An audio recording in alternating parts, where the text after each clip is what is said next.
Chapter 2. 3 to go. Shenandoah Valley, Virginia Colony, April 12th, 1743.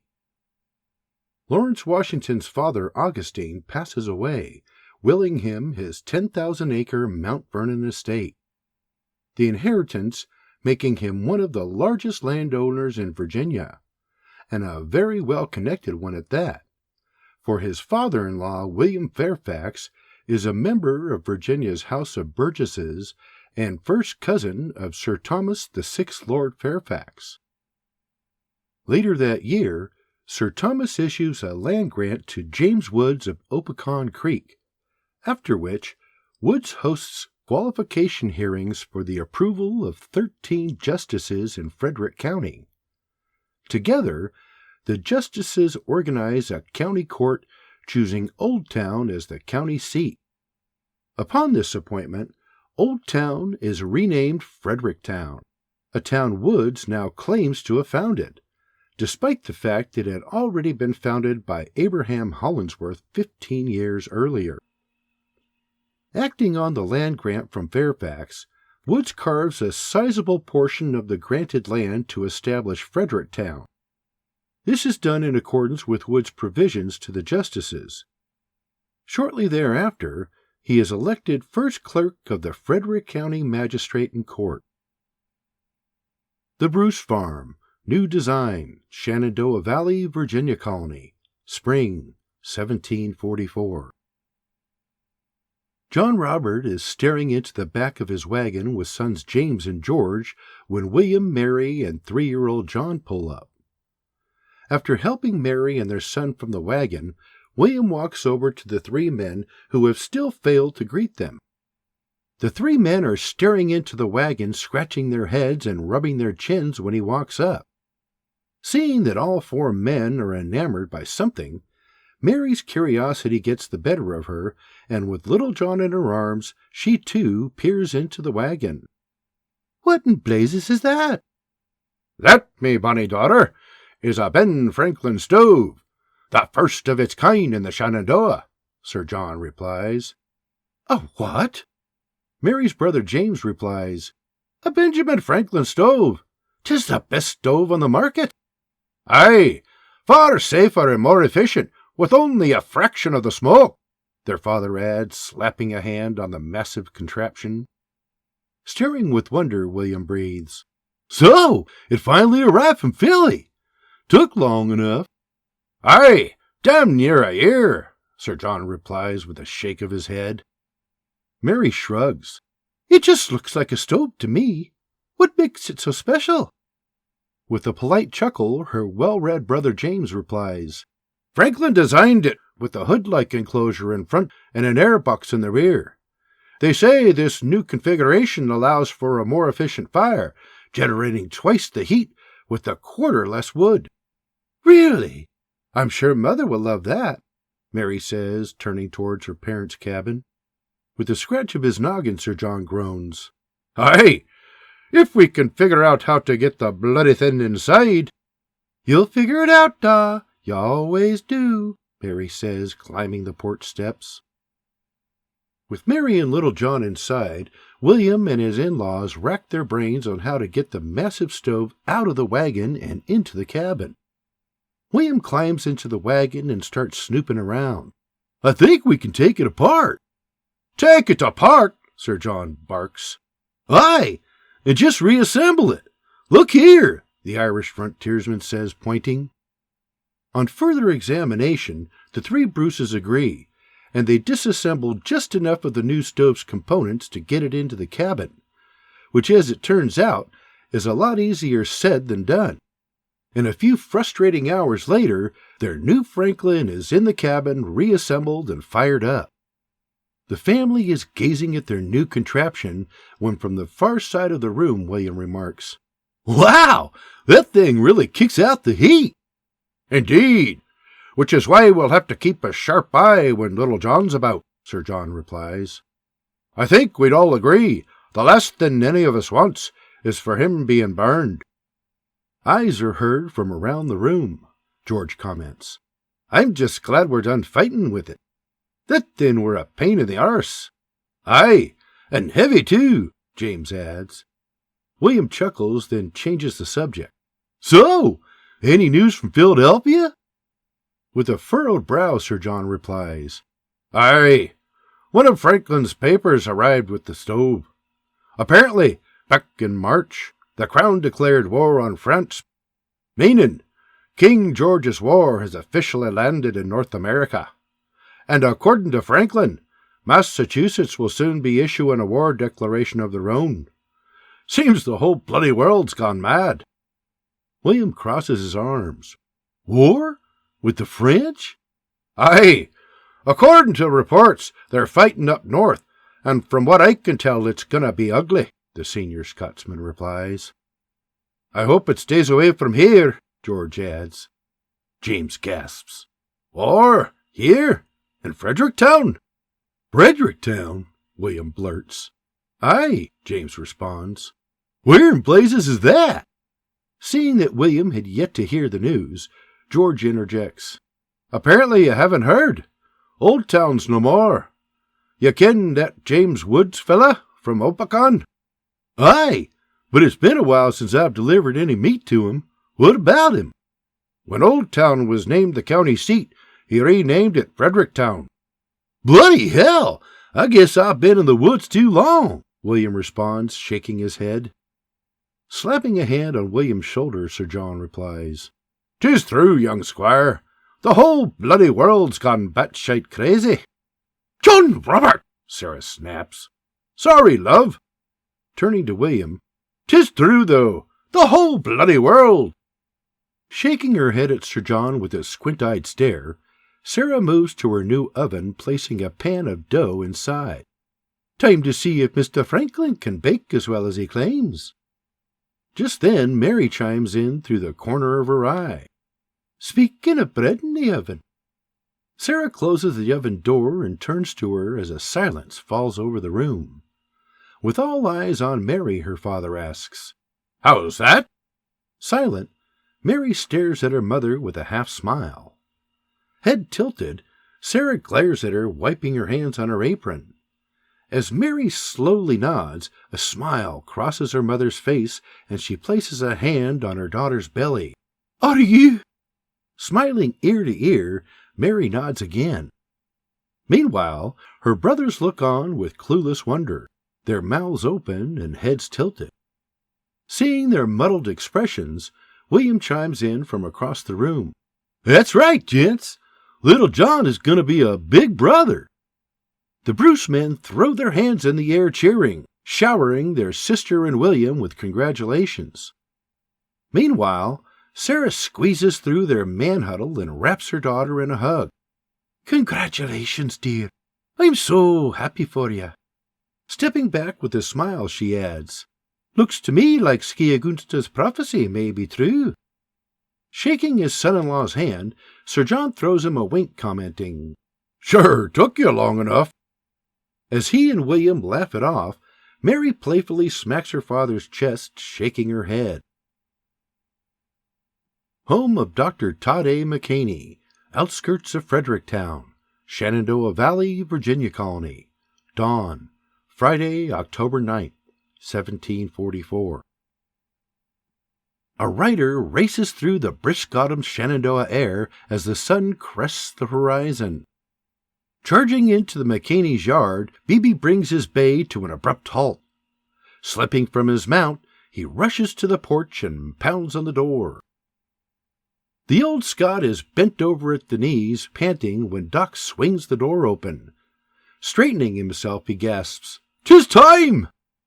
Cool as the other side of the pillow, Doc smiles and nods. "Good. And William?"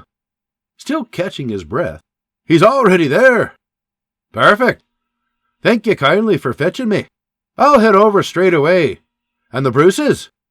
"They dinna ken, Doc. Then it's up to you to fetch 'em. And be quick about it.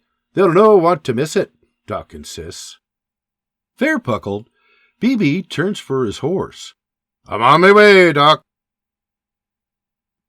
The Bruce Farm, shortly after dawn, Friday, October 9th, 1744.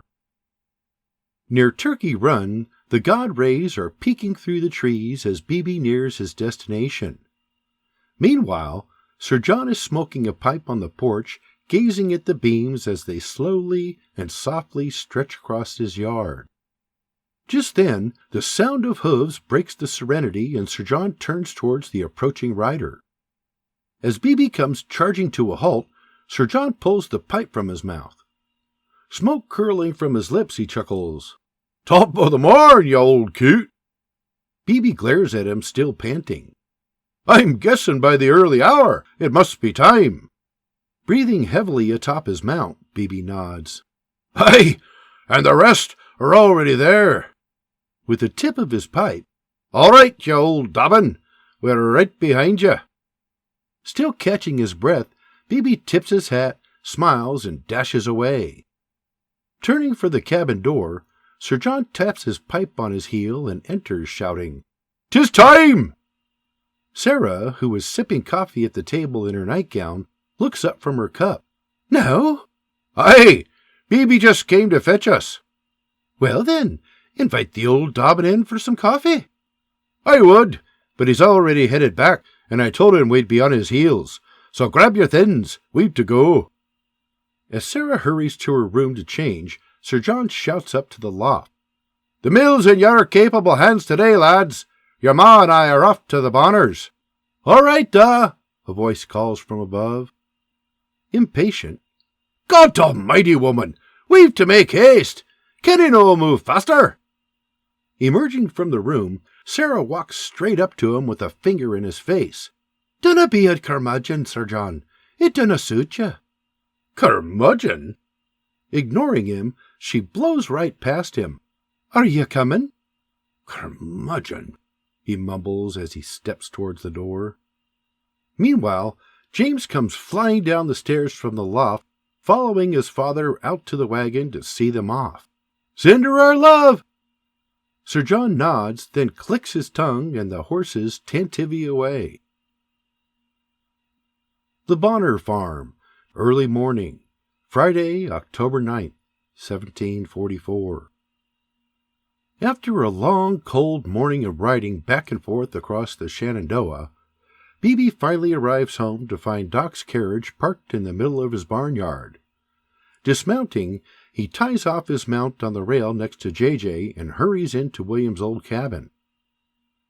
Feeling like déjà vu, he spies Mary reeling on the bed, with Doc, Berta, and Flora meeting her every need, with William kneeling next to the bed holding her hand while gently caressing her wavy, albeit sweaty, blonde locks.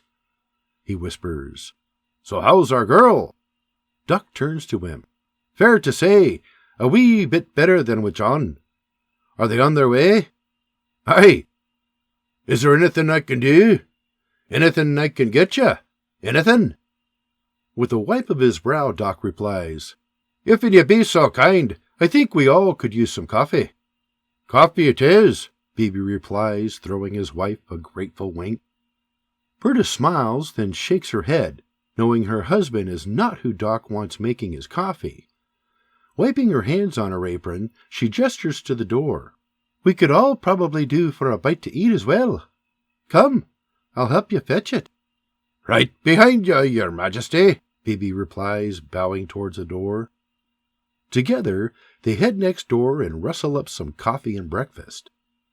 Moments later, the Bruces arrive and hurry into William's old cabin. As they enter, Sir John asks, "How's our girl?" Doc gazes at the ceiling. "If I didn't know any better, I'd swear there were a bloody echo in here." Sir John furrows his brow and peers up at the ceiling. "An echo? I didn't hear it." Doc shakes his head. "She's fine, Sir John." Flora starts to giggle, causing Mary to giggle with her through the pain. Puzzled, Sir John glares at them. "What's so funny?"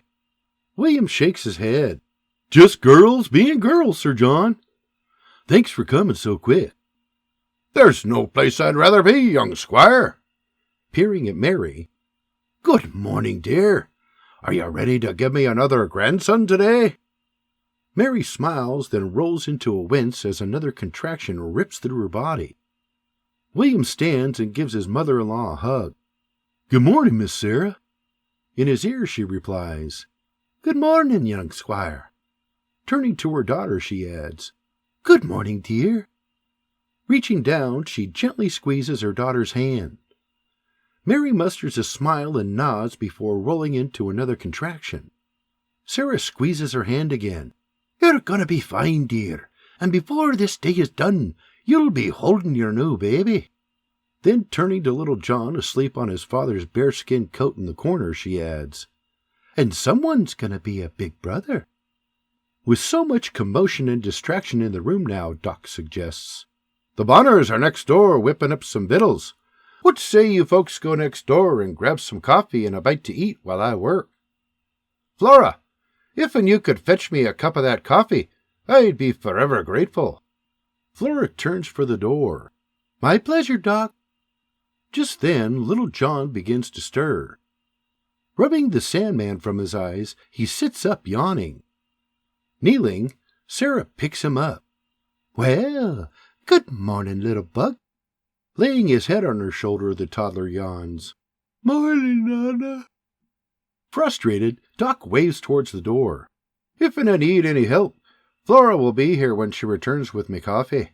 But for now, all is well. Go on. With that, William, Sir John, Sarah, and little John head next door.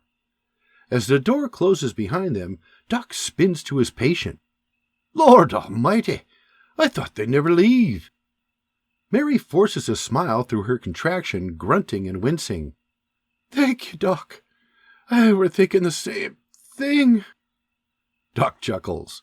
I figured as much. After all, Mary, this ain't me first go. Mary laughs, wincing as she does.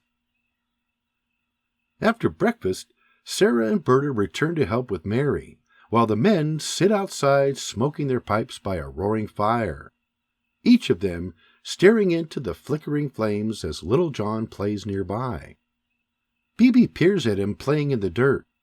Seems like only yesterday we were sitting out here waiting for him to arrive. John Robert looks at the young lad with a proud smile. Aye, like only yesterday. As the hours roll by, the men check in periodically to see how Mary is doing, but the response from Doc is always the same. She's fine. The baby will be here when it gets here. Now shoo! What they fail to realize is every time they did, it only served to distract Mary's focus, making it harder for her to give birth. Finally, Doc resorted to sending one of the ladies outside once an hour to update them, even though there was nothing to report. Of course, that only served to make the men more anxious, because they could hear her screams and grunts all the way outside. That said, at least they were no longer bothering Mary. As Sarah shares another update, the men begin to grumble their frustration, and she retorts, Just relax and be patient. It'll be done when it's done. It has been a long day, and as supper time approaches, Berta and Flora emerge from the cabin. The men turn to them only to hear them announce that it is still going to be a while. So, they are going next door to prepare supper. With Mary still trying to give birth and the ladies inside cooking, the men remain outside, antsy as ever. Just then, the sound of hooves breaks the monotony as several horses are heard approaching from the distance. When they look towards the clickety-clack, they spy their old friends Skiagunsta, Sanawa, and 2 other Shawnee warriors riding through the tree line. As they part the trees, Skiagunsta raises a hand high in the air, addressing them in his native tongue. Makwa! The 3 men stand, returning the wave, and William answers in Algonquin. Welcome, brothers! Skiagunsta nods as the 4 warriors ride up and dismount their paints. Skiagunsta and Sanawa hand their reins off to one of their warrior escorts, cloaked in a blue soldier's coat. Meeting William halfway, they exchange brotherly hugs, and William addresses them again in their native tongue. Skiagunsta, Sanawa, 'tis good to see you, brothers. And you as well, Skiagunsta replies, with Sanawa standing beside him. So, what brings you to this neck of the woods? Skiagunsta smiles. Word trouble fast. William gives him a tilt of his head. Word? Yes, we here to honor you new son. New son? But how did you... Skiagunsta places his right hand on William's shoulder, cutting him off, and with a wave of his hand at the surrounding landscape replies, The birds in trees. To which William raises a brow, scratching his head. Sinawa steps forward, adding, Birds see all. With a shrug, William chuckles, If and you say so, and with a gesture towards the fire adds, Care to join us? Skiagunsta nods. Have your men tie off the horses and join us as well. Skiagunsta turns to his men, instructing them to tie off the horses and join them by the fire.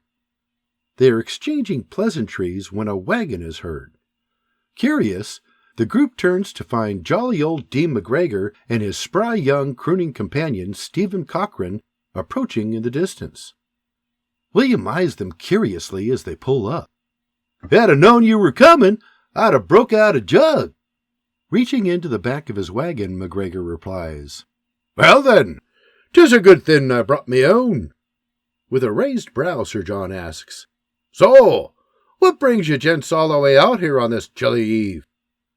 Down from the wagon, McGregor grabs a jug in each hand and walks over to the group.